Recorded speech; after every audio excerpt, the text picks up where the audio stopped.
ஏச்சும் பேச்சும் நிறைய இருக்கும். எதையும் காதுல வச்சுக்காதீங்க தயவு செஞ்சு. ஏன்னா இந்த மாயை சூழ் உலகத்துல பாத்தீங்கன்னா மாயை தன் வேலையை காமிச்சுக்கிட்டே இருக்கும். இறைவனை சரணடைவதோ இறைவனை அடைவதோ அவ்வளவு சாதாரணமா நடந்துவிடக்கூடிய விஷயம் அல்ல. எப்பேற்பட்ட ஞானிகளும் கடைசி அந்த ஒரு வினாடியில யோசிச்சுட்டாங்க அப்படின்னா அவங்க இழிநிலைக்கு திரும்பவும் போயிடுறாங்க அப்படின்னு என்னோட குருமாதா சொல்லுவாங்க. நம்ம தொடர்ந்து முயற்சிகள் பல செய்து இறைவனின் மீது பாடல்களை பாடி சாதனைகள் செய்து நம்ம ஒரு பக்குவ நிலைக்கு வந்து விடுவோம்.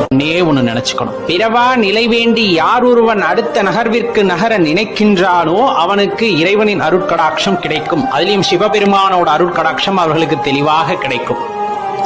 பிறவா நிலை வேண்டும் இறைவா, உன்னையே சரணடைய வேண்டும் இறைவா, இந்த பிறவி அப்படிங்கிறது என்னை எரிக்கிறது, நான் இந்த அனலில் தகித்துக் கொண்டிருக்கின்றேன், என்னால் முடியாது இந்த உடலோடு இருப்பதற்கு அப்படின்னு அந்த ஏக்கத்தோடு இருப்பவர்களுக்கு அந்த இறைவன்